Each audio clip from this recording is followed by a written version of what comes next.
Pyongyang says Washington is openly threatening countries with strong measures if they do not implement sanctions adopted by the UN. Meanwhile, the DPRK's Foreign Ministry Director General for U.S. Affairs said on Saturday that Pyongyang would engage in talks with the U.S. administration if conditions were right. Moon Jae-in has made de-escalating tensions on the Korean peninsula a top priority. When can we expect a summit between Seoul and Pyongyang, and how much can realistically be achieved? 남북 정상회담은 The South and North talks are a key necessity to make peace on the Korean peninsula and to solve the nuclear issue. Given the international diplomatic relations that Korea has made with China, the U.S., Japan, and Russia, it's something that should be done through close consultation, and if possible, we will restore the six-party talks. President Moon and China's President Xi Jinping have made it clear they want to mend relations that were put under strain by the deployment of the THAAD anti-missile system, but President Moon has not said he will remove the system, so where can relations go from here?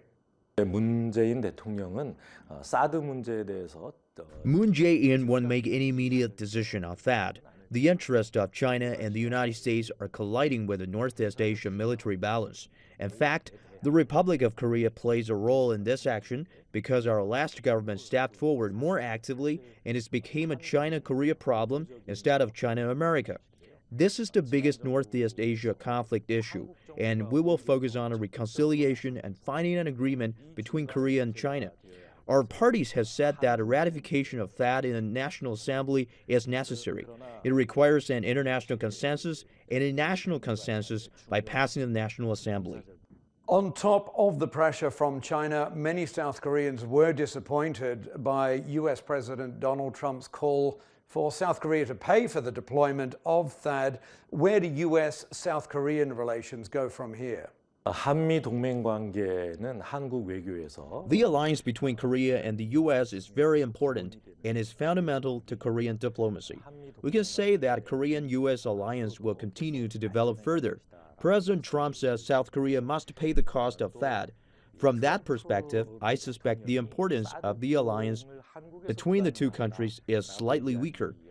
A reasonable argument would have led to a better diplomatic outcome. We have the same viewpoint about China.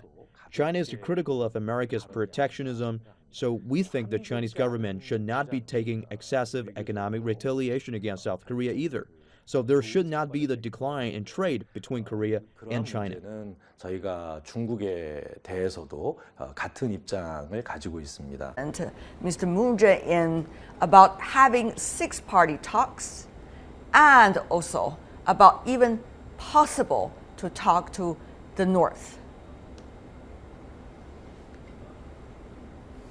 Well, this is well expected, and we believe that he would take measures like this right after his election. People knew, probably more than 40% of Koreans knew that he would be elected, and the first thing he would do is to ease tension on the peninsula by assuring his visits to China in Pyongyang itself. I think many people are welcoming that position, and his clear statement about his willingness about new diplomatic policies from the Blue House, which is probably will be very different from previous governments. Mr. Zhao, Mr. Moon, during his telephone conversation with the Chinese President Xi Jinping, he not only talked about the possibility of six-party talks, but also focusing on talks and dialogue, while at the same time he's talking about what he called the pragmatic strategic cooperation partnership with China. There's a lot of adjectives in front of the cooperation partnership, but those adjectives sound very significant, in fact. Yes, indeed, especially if we consider the fact that the bilateral relationship has been at a historical low during Mrs. Park's presidency. So there is high hope both in Beijing and Seoul that the two countries can rebuild their relationship. And it's very important that the two presidents talk to each other directly, which can contribute to a direct personal relationship at the very top level. And also at the operational level, the Mr. Moon has mentioned he's going to send 2 envoys to both talk about DPRK and the THAAD issue. So substantive dialogues at the operational level are also going to take place. That is also very important to reduce misunderstandings and promote real progress. We'll see what's going to happen. There seems to be a lot of going on all at the same time. Mr. Pollack, I'm sure as a scholar who's been researching about the issue for decades, you're very excited about all the latest development. Well, I think it's very important, Tianwei, to recognize that although relations between China and the ROK have been in serious decline over the last year or more, prior to that they were actually very, very good. Former President Park traveled to Beijing in September 2015, stood on the rostrum at Tiananmen, and so forth. She had many meetings with Xi Jinping, so it's only been more recently and that the relationship has turned negative. And very frankly, there's a lot of rebuilding that has to go on here. At the present time, China is less popular in South Korean public opinion than even Japan. And that's because in part China decided to take major economic reprisals against South Korea, take other measures to punish South Korea for the decision on THAAD, which I think now has to be rectified. Mr. Pollack, there seems to be a lot of going on. It is not just about China and South Korea. Certainly there's something has to do with the United States. The THAAD system, for example, the ruling Democratic Party of Korea has called on, their special panel, called on to have a parliamentary hearing on the deployment of THAAD. We understand, Mr. Pollack, THAAD now is partly implemented, but only partially operational. So this is a very interesting moment and certainly a very important proposal coming from the ruling party. Mr. Pollack. Yes, it is, and President Moon had promised as candidate that he thought that the power to make ultimate decisions here should rest with the new government. My own expectation though is that President Moon will recognize that there is a reason for the THAAD deployment. I know that China has major reservations about this, but the fundamental reality is that this is a defensive missile system to protect against North Korean missiles. We know how active North Korea has been in this area, many times even simulating missile attacks on South Korea. So that has to be first and foremost, I think, in any deliberations that are undertaken within the new ROK government. Well, Washington probably needs to favor the current plan, but Washington also faced, Mr. Pollack, if I could be frank, the challenge that there has to be a continuity between this allied relationship between Seoul and Washington. And can Washington afford that by keep on pushing about that? That's another question. But for now, I want to go to you, Professor Oh. Before we do that, take a look at what Mr. Moon Jae-in's campaign promises. He seeks to improve relations with DPRK while keeping sanctions and pressure. And this contrasts to Park Geun-hye, the previous presidents who cut almost all ties with Pyongyang. Mr. Moon also has talked about reforming South Korea's chaebols, those big family-run conglomerates that dominate the domestic economies. But I guess, Mr. Oh, at this point, it is really the geopolitical relations that people are looking at. It is really the THAAD deployment that people are looking at. It is really the denuclearization of the Korean Peninsula that people are really looking at. Professor Oh. Well, the issues are very clear here. Between China and South Korea is THAAD deployment. And the first thing that Mr. Moon did after election is to stop the installment going on further. So that's a clear message to China that he's willing to talk. Number two, he's issuing domestic policies, very radical domestic policies of reforming Jaebol again.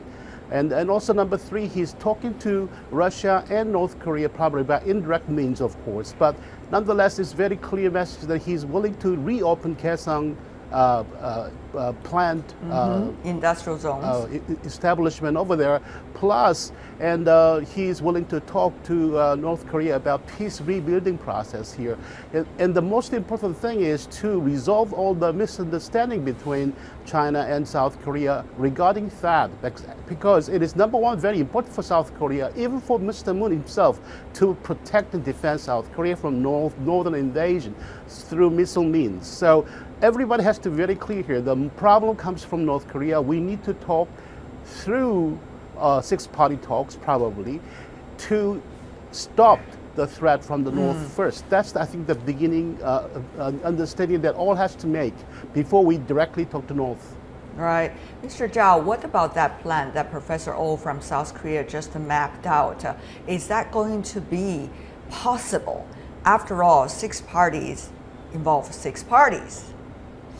Yes, I think if we look at the big picture, with the persistent threat from North Korea's nuclear and missile programs, with the U.S. continuous efforts to continue with the deployment of THAAD, it is impossible for South Korea to reverse the deployment overnight. And I think the ideal scenario would be, given the pro-engagement approach of Mr. Moon Jae-in, he could really work very well with China to engage with North Korea to greatly improve North-South relationship, to reduce regional tensions. And that can create conditions to reduce threat perceptions in Seoul and in Washington. And that can lead to a reconsideration of the deployment. But at this moment, in the near term, I think all stakeholders should be prepared to engage with some mid-term, mid-ground solutions, which means everyone needs to make some compromises. For example, U.S. Might consider some modification to the THAAD system to greatly reduce its threat to China, or to invite Chinese inspectors to the site of the deployment. All those technical solutions can pave the way for more radical measures towards the canceling or withdrawal of the THAAD in the future. Mr. Oh, from the South Korean perspective, isn't that interesting that Professor Moon, in a way, seemed to kept all possibilities open? He's working on the THAAD system, some negotiations and discussion about it, probably with the parliamentary hearings. He's also working on with China about opening more gates to talk to North Korea, possibly directly, and the six-party talks. He's also working with the United States on some of the issues as well. With all of these options in his hand, what do you think might be the factors that will eventually help him to make some of the most important decisions, Professor Oh? I think we should first work with United States, especially President Trump, for the understanding of the missile deployment, this missile defense deployment in South Korea first.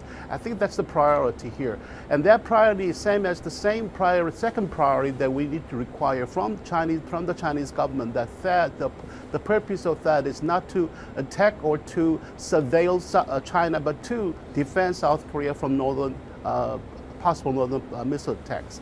But I think the problem really is between South Korea and Japan at the moment, because President Moon is not taking any issues about the comfort women issue with Japan at all. So I think that will be a backfire a little bit in his early presidential term.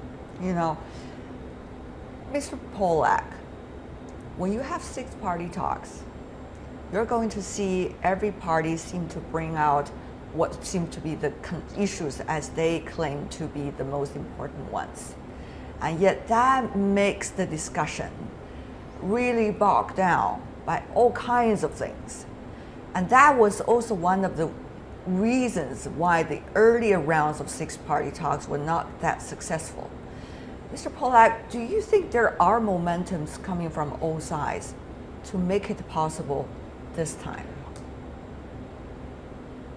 I think what you're seeing now is a period of maneuvering and fluidity, not so much on the basis of any kind of resumed six-party process at this point, certainly, but more how each state adjusts its interests and its discussions and its relationships with one another. Because if you cannot get to reasonable understandings at those levels, there's really no logic or justification for resumption of the six-party talks. Okay, Mr. Pollack, may I just follow up on that, what you just said, to make it clear? Please. What are the things you think, Mr. Pollack, that the current Trump administration and also the apparatus in Washington need to understand, adjust their positions?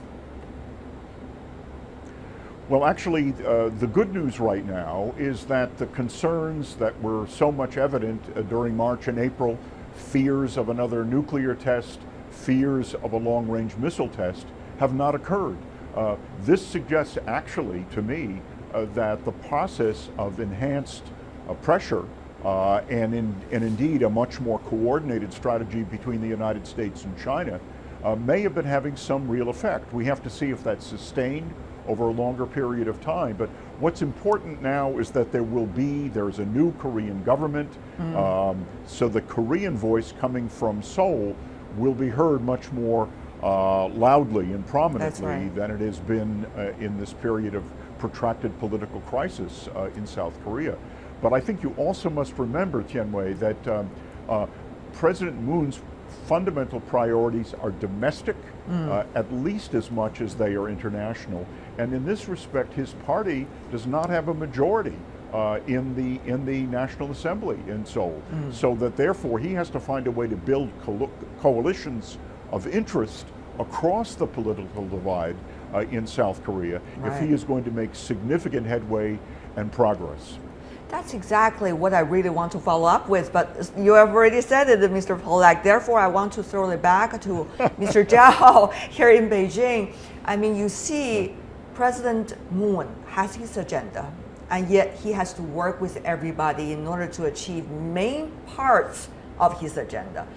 Mr. Zhao, at this point, how sustainable will this wonderful period of Seoul-Beijing relationship be, given what is going on inside South Korea earlier?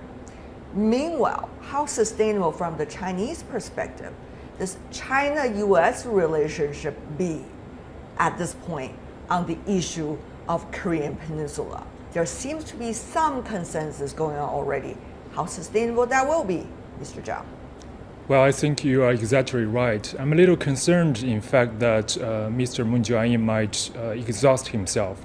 He is preoccupied with domestic issues, and on the foreign policy front, he has committed to visiting all countries, US, China, North Korea, even Japan, and sending envoys to all countries. And so he's really spending efforts everywhere. So how to maintain the momentum, I think that's really important. I think he's making a right choice to reach out directly to the other national leaders.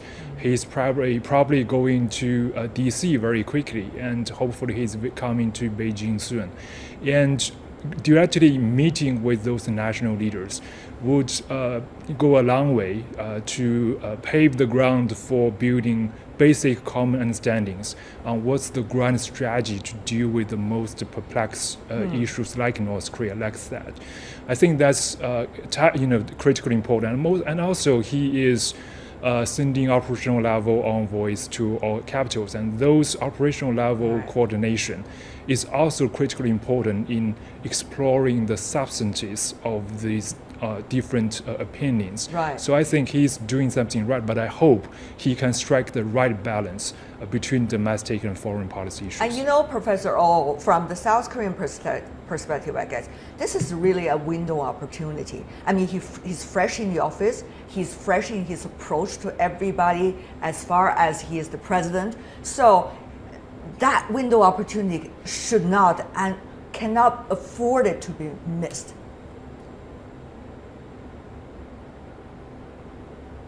Professor Oh. I couldn't hear. That's a window opportunity, isn't it, for South Korea? Yeah, it is a good opportunity for President Moon, but he's facing a lot of difficulties because, number one, like other people said today, that he's facing problems from North Korea directly, but also inside. Domestic opposition is very strong. He doesn't have the majority in the party, in the parliament, so he has to work with coalition parties if he's lucky enough to find. The only thing he got in the domestic politics is 40% supporters, and that's not enough. And number two, he's facing Abe in Japan, and who is willing to talk to him about the historical problems, resolve historical problems somehow. That's very difficult to me. More difficult than THAAD or North Korean issues because he knows how to deal with those problems initially, although he doesn't know how to deal with Japan. Wow, Professor.